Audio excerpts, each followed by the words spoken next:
at this as we're looking at this as a we're going to start by showcasing what this project is, and we're going to have you delve into the data on the StreamStats site, and then after that we'll hit on an open questions. Hi, somebody there asking? You're gonna have to put your mic on mute for a moment.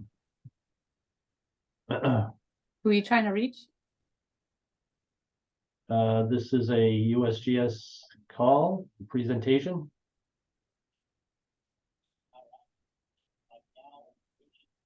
Okay, so anyhow, we're I think, can everybody see my screen? It's Yes. it doesn't really show that it's highlighted. Yes. We're typically used to working in teams, but okay, so what I'm going to do is we're going to start this presentation. Elena's going to start it, and we're going to do a little bit of tag team as we move forward. It'll be very clear to you when it's time to do some interactive work, but with this at this stage we'll kind of lay things out for you. Okay, Elena. Awesome. Thank you, Pete. And thank you, Andy. We're really excited to have this opportunity today. And we are very eager to get to the segment of the workshop where we can do a live demonstration in StreamStats with examples, and then give you the opportunity to work in it yourself and ask questions. And then, ideally have plenty of time for discussion at the end. So this first part is going to be brief. And we anticipate that many of you have heard about this project in some capacity already, whether from the data collection standpoint when we contacted you, or in another presentation between its inception and now with it being fully published. So if you want to go ahead and go to the next slide, Pete. We've divided the workshop into a couple of different components, and for this first part where we're just kind of establishing what StreamStats is, these are what we hope you'll be able to take away. So an understanding of the StreamStats web application functionality. We might call it traditional StreamStats, or the existing StreamStats application, and then to understand the key differences in the Mystic River Basin application, and then how to access both of these. So let's see, next slide will take us to the StreamStats. If you just access the StreamStats web app, this is what it looks like. As Andy mentioned, it is really at a national scale. It's implemented in nearly all states, not quite all of them, but many states. And then there's also sub-applications that are on watershed scales or for particular cities. So this is sort of the structure. It's very well supported by USGS. That we are building the Mystic River application, or that we have built the Mystic River Basin application into. StreamStats is a geospatial web app, and it has 3 core functionalities. So let's see, next slide. These 3 core functionalities are delineating topographic drainage areas from a click point on the stream grid. And this really relies on traditionally 10-meter resolution elevation data. And that's key to remember. So that's what's available if you were to go into the Massachusetts StreamStats application. It's using 10-meter resolution elevation data for the delineations. The other 2 elements are the computation of basin characteristics. Oftentimes these basin characteristics, or historically, they've been selected based on needs for regression equations that are used to estimate flow statistics. And that's the third primary component of StreamStats, is the estimating flow statistics. For the Mystic River Basin application, we've implemented 2 of these 3. So there are not flow statistics available yet. And that's something we can kind of talk about in our discussion time later, but that's kind of where we hope to go in the future. All right, so next up, as an example, we just wanted to highlight in the Massachusetts StreamStats application some of the statistics you can get. So this is showing a report out from a delineation in the Massachusetts application. We're looking at peak flow statistics. And then we've also just highlighted these road basin characteristics that are unique to Connecticut, Rhode Island, and Massachusetts. Have these road lengths by like the road category. And it also has number of road crossings by road category. So we implemented these in cooperation with Federal Highway and state DOTs to support them. But there's some of the more unique characteristics that Massachusetts happens to have. And now if we turn our attention, and this is really where our attention will be for the remainder of the workshop, of course, in the Mystic River Basin application, we updated those two of the core functionalities, the delineations and the basin characteristics, using 1 meter resolution elevation data. So that's as opposed to the traditional 10 meter. And this was really critical for optimizing these tools for urban settings. And then the other key, or one of the other key elements was, of course, mapping the stormwater infrastructure. And that is the element that came from the collaboration of the Watershed Association and all of the municipalities, taking your data sets and stitching them together into a seamless connected network was a critical element of updating the delineation functionality so that it can now account for the piped flow. And then finally, as part of that stitching together and creating that network, the streamlines were modified to reflect the connections. So on this figure here, what you're seeing is a representation of the watershed with all of the catch basins turned on as points, as well as the overland connections in flow. All in all, this was a lot of data to work with. It was about 36,000 catch basins, 900 miles of pipes, which included culverts in this case, and 192 miles of those blue surface flow lines. All right, so just to wrap up this segment, want to make sure you know how to access both of these tools, streamstats.usgs.gov. And we also wanted to highlight that there are some helpful pages related to each of those programs. So for the Massachusetts and the Mystic, and that will give you a little more information about what the tool has, and it can give you links to any associated publications, which we'll be highlighting a little bit later. All right, yeah, so at this point, I'm going to turn it back to Pete for our live demonstration. Hey, thanks, Elena. So yeah, what we're going to be going through now, first myself, and then everybody on this call, a live demo, and then you'll move ahead with working on it yourself. So we're going to I'm going to showcase in StreamStats how to delineate from a stream location or from a storm drain location, from a pipe. Different things happen depending on whether you select a storm drain pipe or a stream. It's also listed. You can actually click on the actual catch basin, the here, which is the which are the inlets into the underground storm drains. You could select those two. Then I'm going to show a few examples of that. Again, a pipe, a stream, and a third location as well. And we're going to also demonstrate how to download the delineation and the associated basic characteristics, which are attributes in the delineation.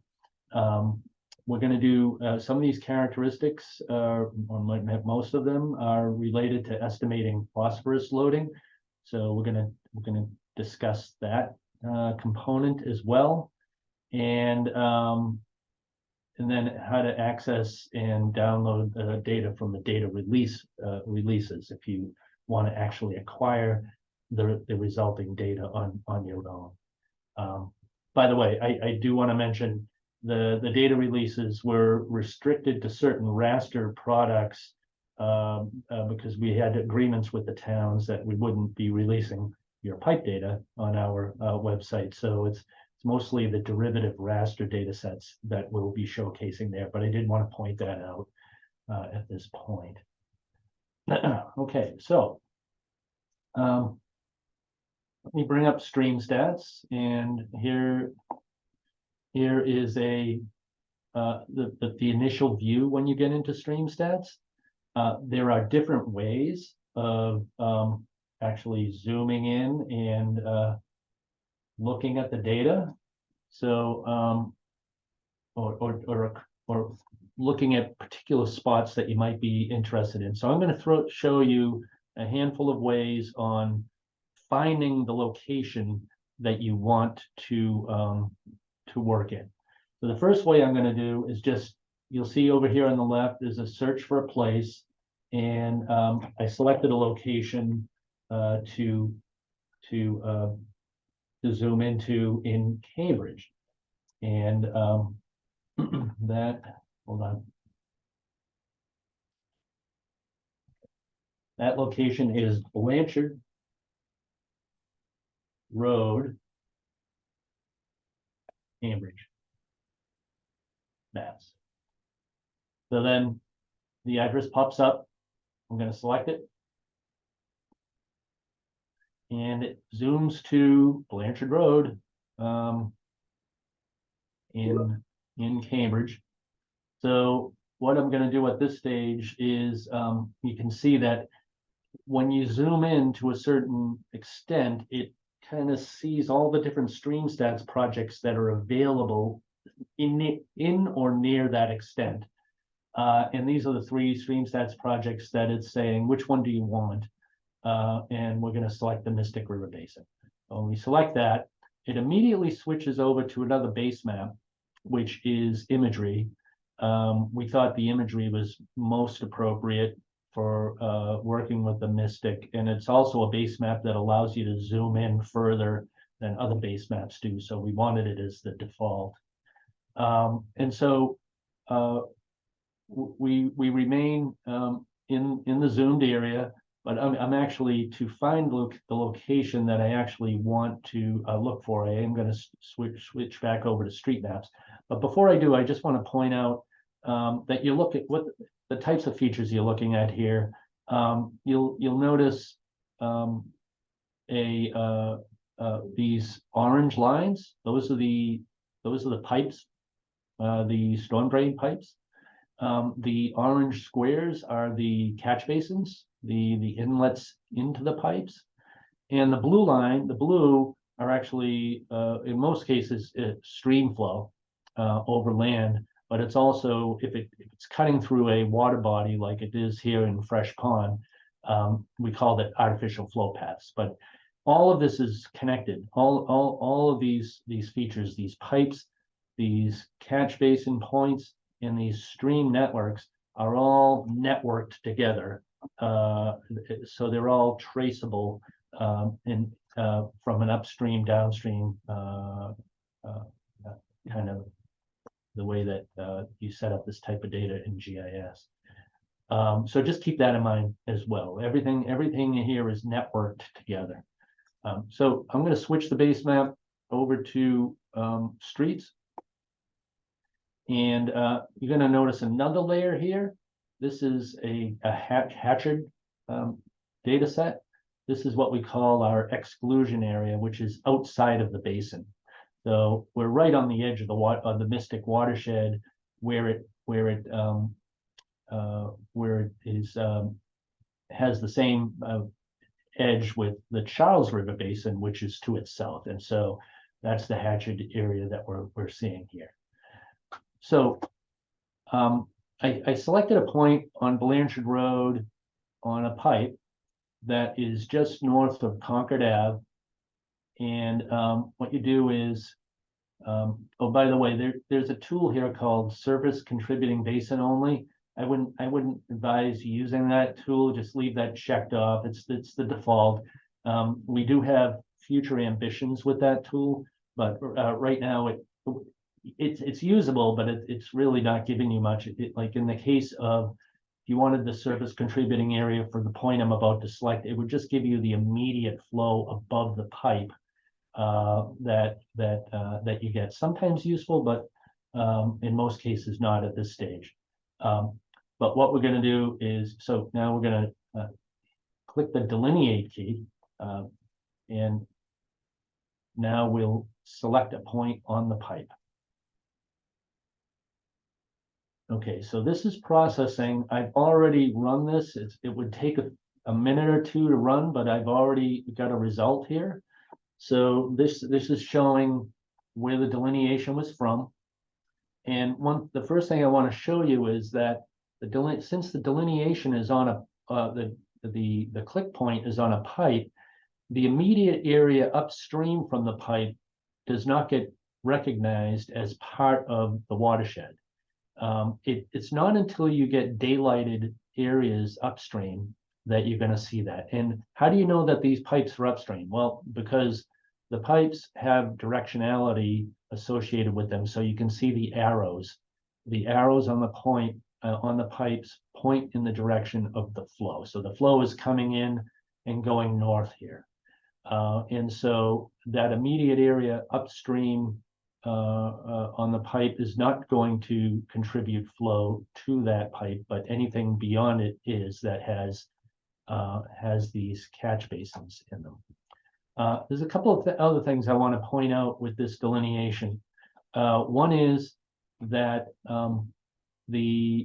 it's pretty this data is very accurate at the LiDAR level, to the degree that that Fresh Pond is not part of the contributing area intentionally, because Fresh Pond is a drinking water source, so they didn't want any runoff from the immediate lands. Any water that comes into Fresh Pond is, as the city of Cambridge would know, and others as well, is piped in through underground aqueduct systems.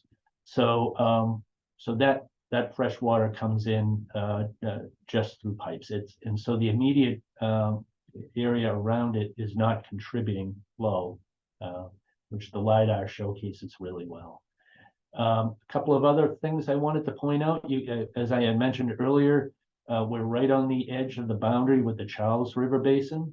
And so the delineation just goes right up to the edge of that, right up to the edge of the hatchet mark. However, you do see a small watershed that is actually physically surrounded by Charles River flow, but because that pipe has a catch basin that contributes to these other pipes, it's actually included. So it's kind of a separate polygon that's part of the delineation.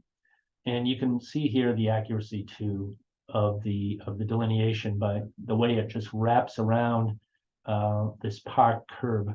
That's how accurate this LiDAR data is. So those are some of the things I wanted to point out with this pipe selection. From here, we're going to move on to a second delineation. The delineation actually happened on that first window, but I'm going to move beyond that. So the second delineation I'm going to do in the city of Woburn, and this time what I'm going to do is enter a latitude longitude. And my latitude longitude is here. I just entered it, and I'm going to select it, and it zooms into this outlet of Horn Pond.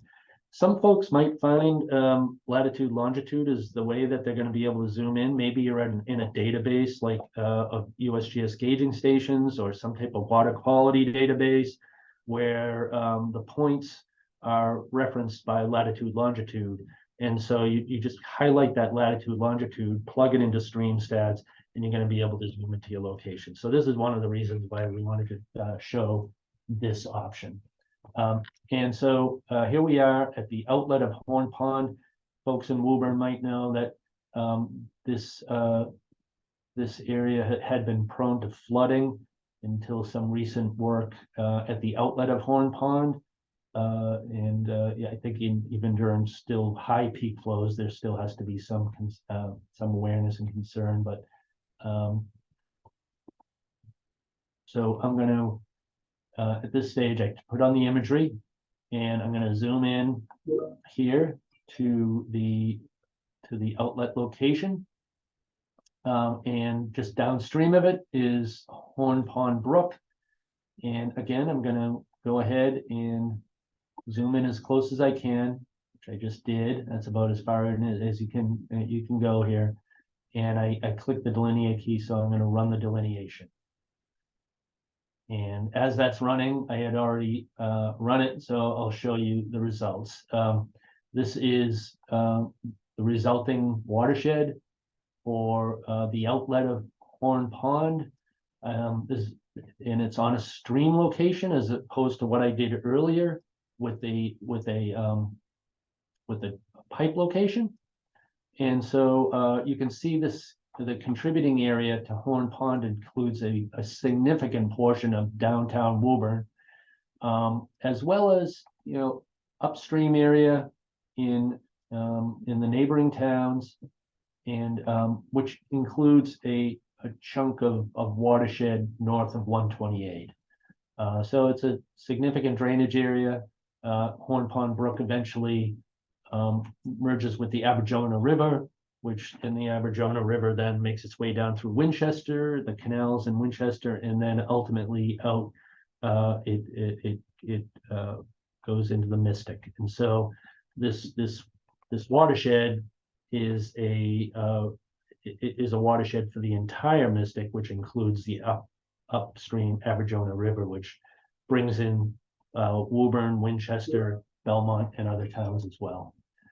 Okay, so that's showing a second way of delineation. The third one, and you can see it just, this is my original window, and the delineation had happened.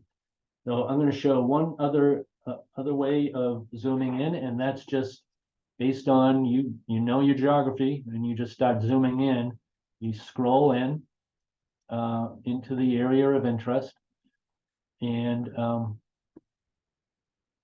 now when you get close enough, again, it reduces the number of StreamStats projects for selection, and select the Mystic. You're going to see that exclusion polygon pops up immediately around the entire Mystic watershed. So this is it. The exclusion polygon actually defines the watershed, because anything inside of it is the Mystic watershed. So we're going to zoom into an area near the outlet of the Mystic, and that this is a location right up in this area near Andrews Middle School in Medford. And so what I'm going to do here is delineate a point on an inlet or a pipe system that goes into the Mystic River proper. So this is where the storm drains have an outlet into the, this is the main stem of the Mystic, what I was calling earlier the artificial path, and this is a you might call the stream artificial path extension of the pipe to that main stem. Again, I was saying earlier, everything is networked together, so the streams and the pipes all are connected in this watershed. So in this case, what I'm going to do is go ahead and run the delineation again from the outlet, or just downstream of the outlet of the pipe system. Click that, and that will bring up this third delineation. This is in a very urbanized area in Medford. This is the watershed. It's all pipe, all storm drain system. No stream, no surface flow to speak of. I did want to point out an amazing, accuracy of the LiDAR data here again, and how it wraps around this football field based on the racetrack. So we're dealing with very accurate data here, and we've been able to optimize on that for this project. At this stage, I'm going to switch back over to Elena, who's going to bring us a little bit more into the basin characteristics that are associated with this project. Thanks, Pete. Yeah, so next up, we're going to take this this delineation and go a couple more steps with it. So as we mentioned, basin characteristics were added for the Mystic River Basin application. And these are a different set of basin characteristics than what is available in the Massachusetts application. These basin characteristics were based on collaboration with Mass DEP and EPA to provide the land use, land cover characteristics that are associated with pollutant loading export rates. So as Pete is navigating, he's now opened up this option to select which basin characteristics we want to download. In this case, we're going to select all of them, and it will just check all the boxes here. You can see there's a little description associated with each of these, as well as a short name. And these characteristics are a combination of Massachusetts GIS data for land use, land cover, and soils data. In collaboration with DEP and EPA, like I said, we were able to determine what exactly that kind of crosswalk looked like. If we want to, real quick, Pete, we could hop over to the document that was developed by DEP that illustrates or highlights the data that were used to develop these land use, land cover categories, as well as the associated export rates. Great. So in this document, which is available online, we can. I'm sure you may have already seen it, but we can also drop that link in the chat. This is showing, which of these categories corresponds to previous versions of land use data in Massachusetts, and it also provides that phosphorus load export rate in pounds per acre per year. All right, so we kind of have that available to us, and then back in StreamStats, we've selected our basin characteristics. On the screen, you're seeing a report out of the characteristics. This also includes the drainage area. That will always be given when you do a delineation in StreamStats. Now, if we scroll down a little further on this report, we have the option of downloading our data. And there are a couple options here. We have, if we want the polygon, the actual delineation, a shapefile would be a good option for downloading that, working with it on your desktop in GIS or something. The shapefile will also include in the attribute table the basin characteristics. In this case, we're going to download a CSV file, and that does not give us the polygon, of course. It's giving us just the tabular data of the basin characteristics. And we can pull up, we've downloaded this CSV file and saved it, resaved as an Excel. You want to open the one that we... Oh, the one that we already did. Yeah. Yeah. Yeah. Okay. Awesome. So this is what the gray highlighted portion here on this screen is showing you what it looks like when you get it out of StreamStats. So it will have information about the location you clicked on, the latitude, longitude, the time and date that you downloaded the data, as well as the characteristics. And then the green here is showing if you were to step through and use that those loading rates and associate them with their corresponding category, it's showing how you would take that to the next step and do this phosphorus load estimation. And that was one of the motivations behind those basin characteristics, which were developed, under the DEP and EPA guidance. All right, so back in StreamStats, I think we've pretty much wrapped up there. There is the option as well to print this screen, although we've noticed a little bit something funky here. So I'm personally downloading the tabular data or the shapefile seems to be the best for subsequent analysis. You could also overlay, once you have that shapefile, you could overlay other GIS geospatial data sets that you have, which is actually what we're going to take a look at next. We're going to pivot a little bit and look at the data releases that were published in association with the StreamStats application. Great, thanks, Elena. So yes, I mentioned earlier that we have data for you if you wanted to actually do analysis yourself or just kind of work with the data that we've compiled, we have these data releases. I think, Eleni, we're going to put them on the, or link them to the notes section, I guess these links. Yeah, But they're listed here too. Yeah, so there's two data releases. One is of the DEM and the derivatives.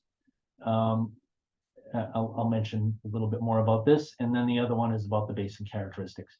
So when you do download this data, you can get it loaded into ArcGIS Pro. This is what the data looks like. We have a flow direction grid for anybody that knows about that. It's a grid that shows basically it's the raster that's primarily behind the ability to delineate a watershed, because it gives you the flow direction. Although in the piped areas, it's a bit more complex because we're also using a geometric network for tracing up the pipes that are underground to find the daylighted spots. But this flow direction would come in handy for analysis. The second one, DEM, this was extremely handy for us as we processed the data and edge matched it all together. We could, yeah, it was one of the principal data sets used for that. And then a third one is the catchment layer. And each one of these catchments represents a contributing area to a pipe, to a catch basin. So this is the catchment contributing area to the given catch basin, which contributes flow to the pipes. So those are the three rasters that are available in the DEM derivatives data release. And then in the other data release, we have the actual basin characteristics, which are listed here as our aggregated land use soils types TIFF file.